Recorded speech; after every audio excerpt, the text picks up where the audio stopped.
Estamos caminhando já aí para o final do nosso curso de Teologia do Antigo Testamento e possivelmente você deve estar pensando, mas professor Lucas, o que o Antigo Testamento tem a falar sobre Jesus? E é importante, portanto, que nessa penúltima aula nós entendamos quais linguagens o Antigo Testamento usa que depois os autores do Novo Testamento usarão para se referir a Jesus. Nós falaremos, portanto, da linguagem do Messias, do servo e do Filho do Homem. São expressões diferentes, de textos e ambientes diferentes e que o Novo Testamento fará convergir na imagem de Jesus. Sem dúvida, uma das principais referências é a compreensão do Messias, palavra que significa ungido e que em grego será traduzida como Cristo, o ungido.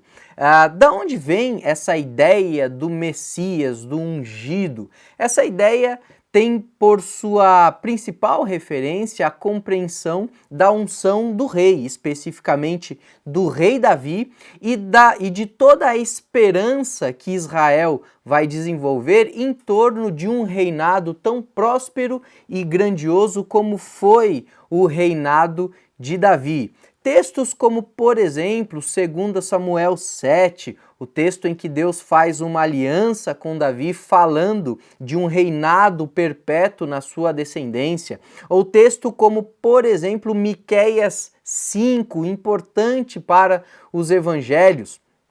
Texto em que fala que de Belém viria aquele que reinaria sobre Israel. Esses textos apontam para essa esperança messiânica vinculado à compreensão da estrutura monárquica e da aliança com Davi. Ao longo da história de Israel, nem sempre a monarquia foi uma estrutura ideal. Boa parte das vezes os reis de Israel conduziram o povo para um caminho de pecado, de idolatria, e o Messias, ou seja, aquela figura ungida por Deus para reinar sobre o seu povo, viria, portanto, como uma espécie de rei ideal, rei que restauraria o reino de Israel. Mas é importante também termos em conta que o Antigo Testamento nos fala também de outros Messias, ou seja, outras figuras que foram ungidas por Deus para desempenhar alguma atividade específica. O livro de Isaías, no capítulo 45, no verso 1, por exemplo, fala de Ciro, o imperador da Pérsia, como o meu ungido. E por que fala de Ciro, um homem que nem era judeu, como ungido de Deus? Porque naquele momento Deus estava levantando Ciro para conduzir o seu povo para fora da Babilônia, libertar o seu povo da mão dos babilônicos. Por conta disso, ele é visto como o ungido, o escolhido por Deus para desempenhar essa missão. Então, quando nós pensamos nas linguagens do Antigo Testamento que os evangelistas, os apóstolos vão utilizar para explicar a figura de Jesus, sem dúvida a figura do Messias, aquele rei ideal, aquele rei soberano, aquele escolhido por Deus para levar a cabo a sua missão, será uma das figuras mais importantes. O Messias, o ungido, o escolhido por Deus, que no Novo Testamento será traduzido como o Cristo, consolidado na figura de Jesus Cristo. Portanto, se queremos compreender a figura de Jesus Cristo a partir dos referenciais do Antigo Testamento, nós precisamos desenvolver uma leitura acurada dessa figura do Messias, dessa figura do ungido por Deus, que seria, no Antigo Testamento, representado principalmente por Davi e pela aliança que Deus faz com Davi, falando de um reinado eterno, de um reinado que duraria pelos descendentes de Davi. A Rádio Transmundial é um veículo de comunicação presente em 80% do planeta e que tem como objetivo levar as boas novas do Evangelho aos que não a conhecem, bem como dar crescimento e maturidade cristã àqueles que desejam servir a Deus de forma integral. Mais informações em www.transmundial.org.br. Transmundial, para todo mundo ouvir. A Faculdade Teológica Batista de São Paulo tem a satisfação de receber você para entrar em sintonia com a nossa ministração bíblica, ministerial e abençoadora, que vai fazer diferença em termos de educação teológica para a nossa vida. Fique em sintonia conosco, aprofundando-se na palavra de Deus.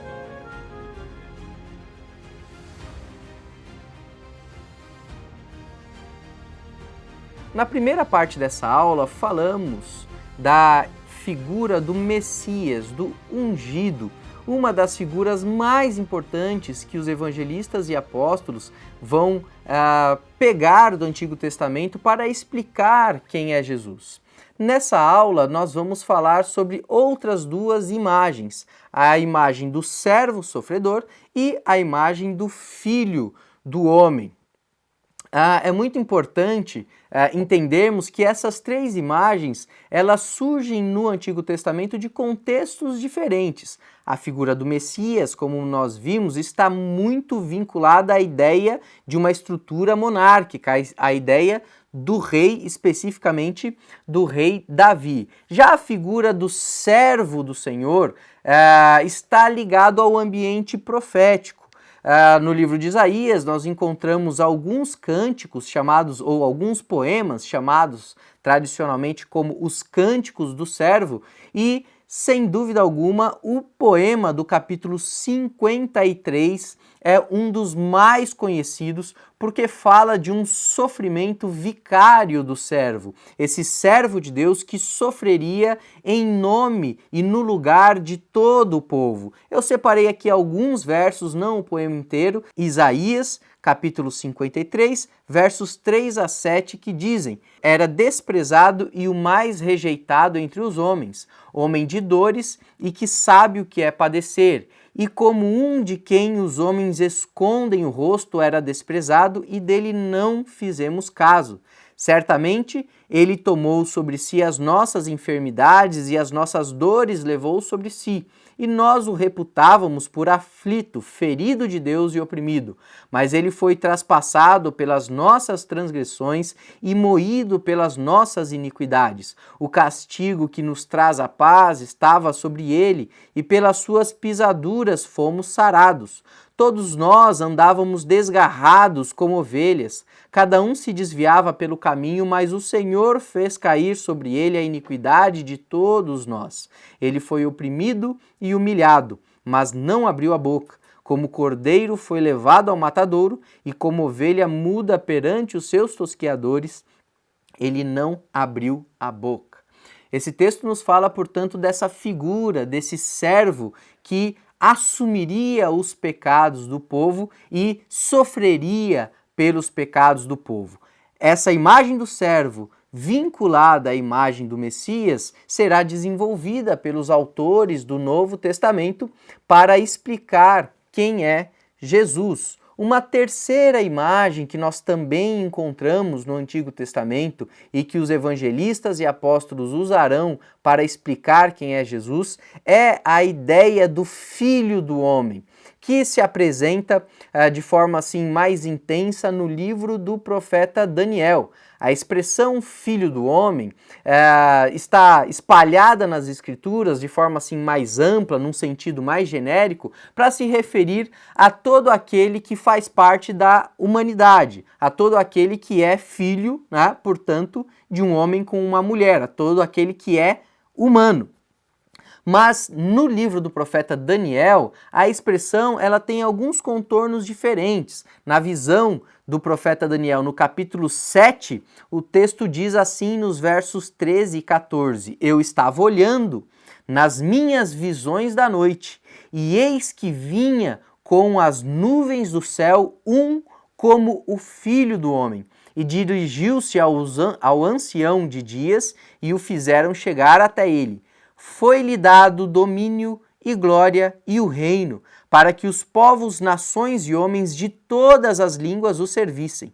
O seu domínio é domínio eterno, que não passará, e o seu reino jamais será destruído. Então, nessa visão específica de Daniel, a ideia primeira é que ele vê uma imagem parecida com um ser humano, por isso ali identificado como um filho de homem, né? Uma imagem que parecia um humano. Porém, nessa visão, para essa figura é dado o domínio, o poder pelos séculos dos séculos. O que o Novo Testamento, portanto, fará é unir essas três imagens. A imagem do Messias, aquela figura régia, aquela figura real que remonta à linhagem de Davi.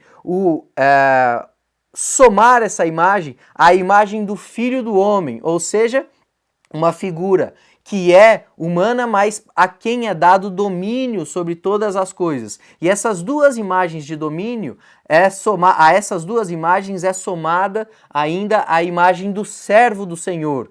Diferente das outras duas imagens, que são mais vitoriosas, o servo do Senhor como aquele que sofreria pelos pecados, pelas iniquidades do povo, sofreria calado no lugar do povo. Os evangelistas e apóstolos, portanto, remontam essas três imagens para explicar quem é Jesus, para explicar a ação de Jesus, a vinda de Jesus e a morte e ressurreição de Jesus também. É importante, portanto, que tenhamos em mente que cada uma dessas imagens são vinculadas a diferentes ambientes na linguagem do Antigo Testamento. O Messias, a partir de uma linguagem real.